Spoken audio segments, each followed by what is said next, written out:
Islands often feel like these idyllic, separate worlds, don't they? But actually, they're becoming critical testing grounds for the global energy transition. Absolutely. There's sort of these microcosms showing us what a full shift away from fossil fuels could look like. And a big reason is their current reality, right? Heavy reliance on expensive imported fuels like diesel or fuel oil. Exactly. That drives up costs massively. I mean, look at the Canary Islands. The average levelized cost of electricity, the LCOE, is around 200 euros per megawatt hour. That's huge. Wow, okay. So when your baseline is that expensive, suddenly local renewables look very, very attractive from a purely economic standpoint. Precisely. It flips the script. Renewables become the cost-effective choice, not just the green one. Which brings us perfectly to our deep dive today. We're going to walk through the findings of a specific study called Assessment of Sustainable Energy System Configuration for the Island of La Gomera in 2030. Hmm. The goal here was pretty ambitious. Figure out the cheapest way for this particular island to get to 100% renewable energy by 2030. And spoiler alert, right at the top, the study found that all the sustainable pathways they looked at were actually cheaper annually than just sticking with the fossil fuel status quo. Cheaper and used less primary energy overall. That's a really powerful headline finding. It really is. Sustainability pays. Okay, so let's set the scene. La Gomera. What are we talking about here? It's one of the smaller Canary Islands, the second smallest, actually. About 380 square kilometers, maybe 22,000 people live there. And it's mountainous. Very. Which, has implications for building things, but also for potential energy sources. Currently, though, it's almost totally dependent on imported fossil fuels. Right, they have a single power plant. Yeah, a 22.9 megawatt diesel and fuel oil combustion plant. That's basically it for their electricity. But that mountainous terrain and the location mean it has good potential for renewables. Fantastic potential. Really high solar irradiation, great spots for onshore wind. The raw resources are definitely there for self-sufficiency. The challenge, as always with renewables, is handling the intermittency when the sun's not out or the wind drops. That's the puzzle. So how did this study tackle that? What was the methodology? They use a tool called Energy Plan. It's a simulation model, basically. Okay. They built a model of La Gomera's energy system, treated as one single node, and ran simulations for a whole year, hour by hour. Hour by hour. That gives you a really granular picture of supply and demand matching, doesn't it? Exactly. It lets you see how the system balances or doesn't balance throughout the day and across seasons, calculating both the energy flows and the economic costs. In whose costs are we talking about? This is important. Critically important. The analysis is done from the viewpoint of the distribution system operator, the DSO. So the entity managing the grid. Right, which means the costs calculated are the system costs.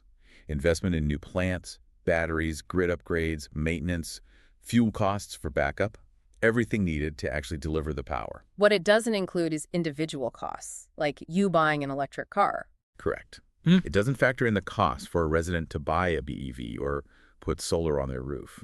This is purely about the cost effectiveness of overhauling the island's entire energy infrastructure from the operator's perspective. Got it. So it's the big picture grid economics. Now, they looked at 6 different pathways to 2030. Let's walk through them. They all had some common starting points. Yeah, a few baseline assumptions for 2030. Like, they assumed a smart increase in electricity, heat, and water demand, probably from some new hotels. Okay. And they assumed the existing fossil fuel plant could be made a bit more efficient, up to 40%, if it was still used. Right. So the first scenario is the baseline, the do minimal option. That's the 2030 BAU, business as usual. It assumes only a little bit of renewables get added, 8 megawatts of wind, 5 of solar PV. And still mainly relies on fossil fuels. Mostly, yeah.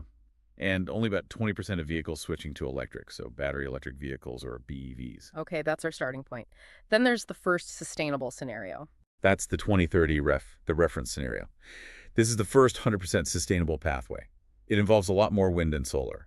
Makes sense. Plus centralized battery storage to handle intermittency, a higher BEV adoption rate at 50%, and assumes the remaining non-electric vehicles run on imported sustainable biofuel. And the old power plant. Kept online, but only as a backup, and running purely on that sustainable biofuel, not fossil fuels. Okay, so that's the basic sustainable model. Then they explored ways to make it potentially better or cheaper. Exactly. 3 specialized pathways building on that reference case, focusing on flexibility and storage optimization. What was the first one? 2030 DSM, which stands for Demand-Side Management. Ah, getting users to shift their electricity use. Right. The model assumed about 9% of daily electricity demand was flexible enough to be shifted within that same day. Okay. And another smaller chunk, about 2.3%, could be shifted across the week. That flexibility helps reduce the need for storage or having backup plants running. Makes sense. Less peak demand stress. Yeah. What was next? Then they looked at hydrogen, the 2030 H2 scenario. Power to hydrogen. So using extra electricity to make hydrogen. Precisely. When you have surplus renewable generation, maybe it's really sunny or windy, and demand is low, you use that excess power to run electrolyzers. Splitting water into hydrogen and oxygen? Yep, you store the hydrogen, and then later, when you need power, you can use it. Either in fuel cells for vehicles, or maybe in small combined heat and power units, CHPs. So hydrogen acts as a longer-term energy storage medium. Exactly. Good for bridging gaps over days or even weeks, which batteries aren't always ideal for. Okay, and the third specialized path. This is the one generating a lot of buzz lately. Vehicle to grid, or 2030 V2G. Right, using electric car batteries as part of the grid. Yeah, this scenario assumed a really high BEV uptake, 80% of vehicles. And crucially, half of those BEVs were enabled for V2G. Meaning the grid could not only charge the car, but also pull power back from the car's battery when needed. Correct. Essentially turning thousands of parked cars into a distributed battery network. That sounds potentially game-changing for storage costs. Hugely. The study assumed a cost for providing that V2G service, like paying the car owner of €600 per car per year. Okay. Even with that payment, it worked out way cheaper than building new, large, stationary batteries. The comparison was something like €13 per kilowatt hour of usable capacity per year for V2G versus €19.5 for the stationary batteries. Wow, that's a significant difference. You're basically leveraging assets people already own. You got it. It taps into existing capital. Okay, so we have BAU, reference DSM, H2, and V2G. What was the final scenario? The grand finale, 2030 Combi, the combination scenario. Trying to blend the best of everything. Pretty much. It aimed to integrate the advantages of DSM, H2, and V2G together to see if they could achieve even better results synergistically. All right, the moment of truth. Let's talk results. What did the modeling show? Which path was the winner, especially on cost? The results were really striking. The lowest overall annual cost for the entire energy system came from the Combi scenario. The combination strategy. How much cheaper are we talking? Significantly cheaper. The Combi scenario came in at about €10.89 million per year, compared to the business's usual cost. That's a saving of 37.2%. Over a third cheaper. Just by going fully renewable and using a smart combination of technologies, it's huge. It's a massive economic argument for the transition. It's not just feasible, it's financially beneficial for the system operator. What about efficiency? Did it also use less raw energy? Yes, dramatically less. The Combi scenario also had the lowest primary energy demand, that's the energy input needed at the very start. It was around 135 gigawatt hours. Compared to The BAU scenario, which needed almost double that, nearly 266 gigawatt hours. So much more efficient use of resources. Much more. And a key reason for that efficiency and the lower cost ties back to storage. How so? The scenarios that lean heavily on distributed flexibility, particularly V2G and the Combi scenario, drastically reduce the need for expensive new centralized batteries. Reduced or eliminated? Get this.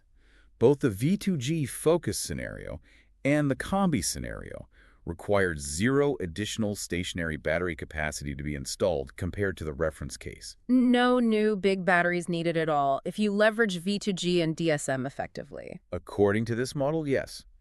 The cars and the flexible loads did the heavy lifting for short-term balancing. That must have a massive impact on the upfront investment needed and therefore the payback time. Absolutely, because those big battery systems are often one of the largest single capital costs in these transitions. So how quickly did these scenarios pay for themselves compared to just sticking with BAU? This is maybe the most compelling part for policymakers. The V2G scenario, on its own, had the fastest payback time, just 6.7 years. Under 7 years to recoup the investment for a 100% renewal grid using V2G, that's incredibly fast. It is. The Combi scenario was right behind it at 7.4 years. Compare that to the reference scenario, the one relying more on those big central batteries. That had a much longer payback period, around 13.5 years.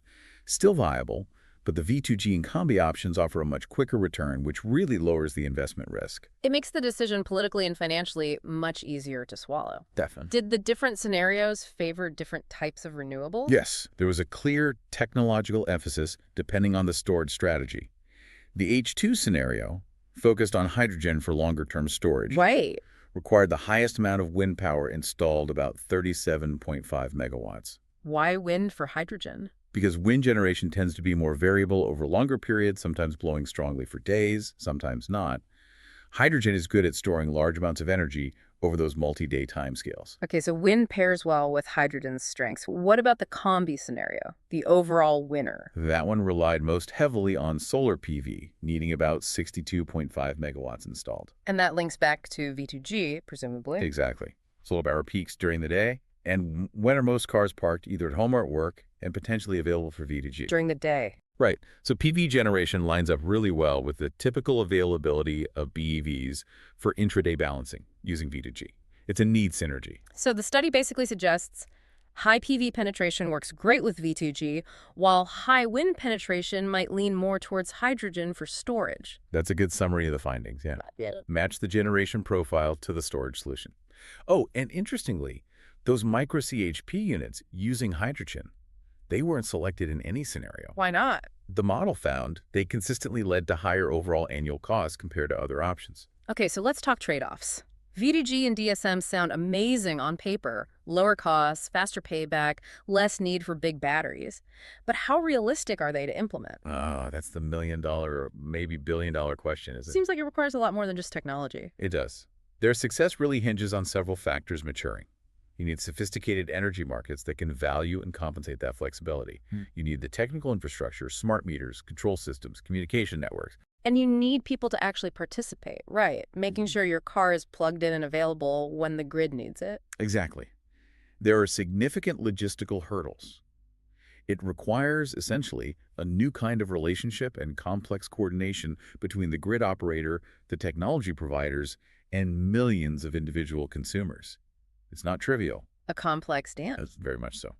The study also touched on another trade-off regarding biofuels versus hydrogen for transport, right? Even if H2 was cheaper in the model. Yes, that's an important nuance. While the pure energy economics might favor hydrogen produced from renewables over importing biofuels for the remaining vehicle. There are other factors. Right. The study rightly points out that choosing locally produced biofuels could bring significant non-energy benefits to Gomera, Like jobs. like creating potentially permanent local jobs in cultivating and processing those biofuels jobs in the green economy. Plus, using agriculture for biofuels could help combat land erosion and desertification, which are real environmental issues in the Canaries. So it becomes a broader societal decision, not just about the cheapest kilowatt hour. Precisely. You have to weigh those holistic benefits against the pure system cost.